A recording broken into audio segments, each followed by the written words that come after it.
श्री स्वामी समर्थ. स्वामी चरित्र सारामृत जर तुम्ही देखील वाचत असाल तर ही एक चूक नक्कीच टाळा. तुम्ही स्वामी चरित्र सारामृत वाचता, पण ही एक चूक जर करत असाल तर सेवा असूनही फळ मिळत नाही, हे एक सत्य आहे. कारण की स्वामी चरित्र सारामृत हा फक्त एक ग्रंथ नाही आहे, तो स्वामींच्या कृपेचा जिवंत अनुभव आहे. अनेक लोक श्रद्धेने वाचतात, पण म्हणतात की वाचतोय तरी आयुष्यात बदल का होत नाही आहे. तर ह्याचं एक प्रमुख कारण आहे की आपल्याकडून कळत नकळत एक लहानशी चूक होते, पण ती फार मोठी असते. तर मित्रांनो, स्वामी चुकीचे नसतात. सेवेमध्ये कुठेतरी आपण कमी पडतो, सेवेमध्ये कुठेतरी आपल्याकडून चूक होत असते. आज त्या एका नियमाबद्दल आपण बोलणार आहोत, जो पाळला तर सेवा वाचन न राहता ते एक कृपा होते. स्वामी चरित्र म्हणजे नेमकं काय? तर स्वामी चरित्र सारामृत म्हणजे फक्त कथा नाही आहे, किंवा फक्त अध्याय नाही आहेत ते, किंवा फक्त ते नवस्फूर्तीचं साधन देखील नाही आहे. तर स्वामी चरित्र सारामृत म्हणजे स्वामींच्या चेतनाशी संवाद थेट. स्वामी चरित्र वाचन म्हणजे स्वामींच्या समोर बसून मन उघडणं, आपलं मन व्यक्त करणं. आपण काय करतो, पण त्यावेळेस की हातात मोबाईल घेतो, साईडला गाणी चालू असतील किंवा कानामध्ये कॉर्ड्स असून आवाज असेल, 100 डोक्यामध्ये विचार असतील, मन आपलं स्थिर नसेल, आणि आपण काय म्हणतो की मी वाचन केलं. हे वाचन नाही आहे, ही औपचारिकता आहे. ही सगळ्यात मोठी चूक की मन उपस्थित नसणं. शरीर वाचतंय पण मन नसतं. नवऱ्याच्या वागण्यात, पैशाच्या ताणतणावात, आजाराच्या भीतीत, उद्याच्या कामात स्वामी समोर बसलेत आणि आपण मनाने कुठेतरीच आहोत. तर मित्रांनो, हे असं आहे जसं आई समोर बोलते आणि मूल मोबाईलमध्ये गुंतलेलं आहे. आईला कसं वाटेल? स्वामी देखील आईसारखेच आहेत. तर योग्य वाचन म्हणजे ठरलेली जागा, दररोज एकाच ठिकाणी बसायचं स्वामी चरित्र सारामृत करताना. का तर त्या जागेत हळूहळू साधनेची ऊर्जा तयार होते. त्यामुळे हा नियम तुम्ही पाळला पाहिजे की स्वामी चरित्र सारामृत करताना ठराविक एकच जागा निवडा आणि त्याच ठिकाणी नेहमी वाचन करा. तसेच ठरलेली वेळ, रोज वेळ बदलली तर मन स्थिर होत नाही. तुम्ही सकाळी किंवा संध्याकाळी जे टाईम तुम्हाला, जी वेळ तुम्हाला जमेल त्या वेळेमध्ये तुम्ही वाचन करू शकता, पण नेहमी त्याच वेळेमध्ये वाचन करा.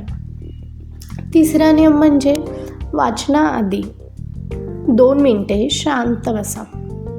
हे फार महत्त्वाचं आहे, कारण की डोळे बंद करा, 3 वेळा खोल श्वास घ्या आणि मनात म्हणा, स्वामी, माझं मन फार अस्थिर आहे, पण आज तुमच्यासमोर बोलतोय इतकं पुरेसं आहे.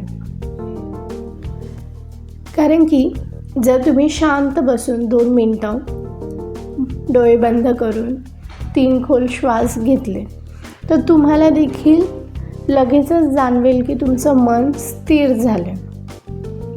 तर हा तिसरा नियम देखील पाळणं महत्त्वाचं आहे. आणि सगळ्यात महत्त्वाचा नियम म्हणजे मागणं बंद करा. कारण की आपण वाचन संपतच, स्वामी हे दे, स्वामी ते द्या, माझं काम कधी होणार, मी इतकं वाचते तरी का नाही, हे सगळीकडे आपण जेव्हा पाहतो तेव्हा हे स्वामींकडे हिशोब लावणं झालं. त्यामुळे ज्यावेळेस तुम्ही स्वामी चरित्र सारामृत असो किंवा कोणतंही जर तुम्ही वाचन करत असाल तर तुम्ही पहिला मागणं बंद करा. हे असं केल्याने देवाकडे आपण हिशोब लावतोय असं वाटलं जातं.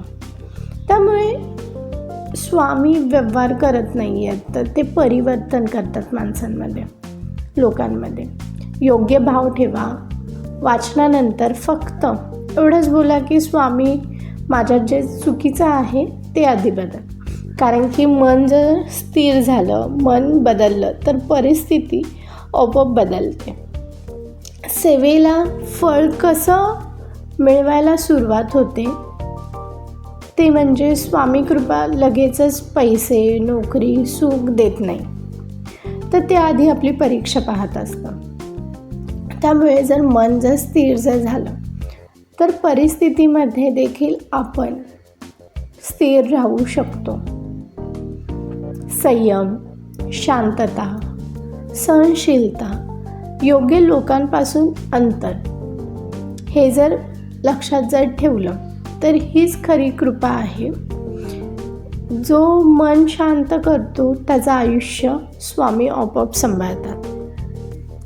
स्वामी काय पाहतात आपल्यामध्ये, की स्वामी विचारत नाहीत की तू किती अध्याय वाचले, तर ते आपल्यामध्ये बदल झालेले पाहतात.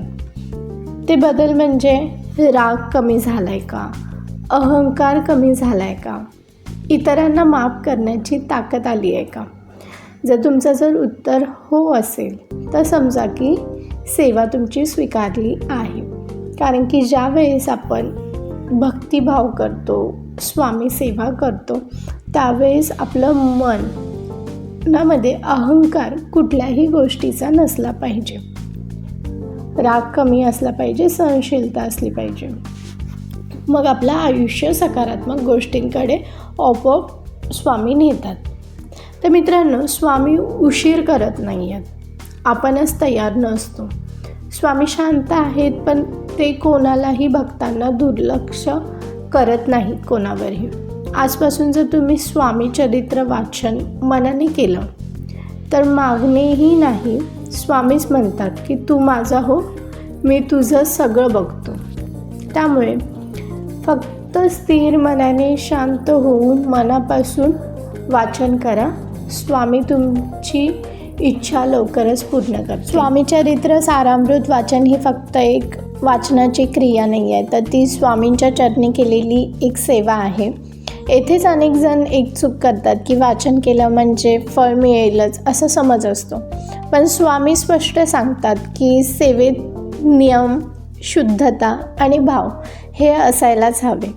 जर तुम्ही वाचन करताय आणि मन दुसरीकडेच भटकत असेल, नियम पाळले जात नसते आणि अहंकार, दिखावा, घाई असेल, तर ती सेवा फक्त डोळ्यांची मेहनत ठरते, मनाची नाही. आणि म्हणूनच फळ जे आहे तर ते मिळत नाही. पण ज्या दिवशी तुम्ही श्रद्धेने, नम्रतेने आणि प्रामाणिकपणा जर ठेवला तुमच्या सेवेमध्ये, स्वामींवरती पूर्ण विश्वास ठेवून वाचन केलं, तर त्या दिवशी स्वामी तुमचं दुःख पाहत नाही, ते तुमचं मन पाहतात. आणि लक्षात ठेवा की स्वामी सेवेचं मोजमाप हे पानावरती कधीच करता येणार नाही, कारण की ते सगळं भावनेवरती आहे. हा एक नेम जर तुम्ही पाळलात ना, तर उत्तर तुम्हाला आपोआपच मिळेल की फळ आपोआप तुम्हाला मिळून जाईल आणि आयुष्याला योग्य ती दिशा. कारण की जेव्हा आपण स्वामी सेवेमध्ये येतो तेव्हा स्वामी आपोआपच आपल्याला योग्य दिशेकडे घेऊन जातात आणि ते आपल्याकडून सेवा करून घेतात, कारण आपल्याला त्यांना चांगलं घडवायचं असतं. जर आयुष्यामध्ये काही सकारात्मक गोष्टी मिळवायच्या असतील किंवा सकारात्मक एक व्यक्तिमत्व बनवायचं असेल, तर स्वामी सेवा मनापासून केलात तर तुमच्या आयुष्याला एक चांगली दिशा नक्कीच मिळेल आणि तुमच्या ज्या मनातील इच्छा असतील ते देखील स्वामी नक्कीच पूर्ण करतात.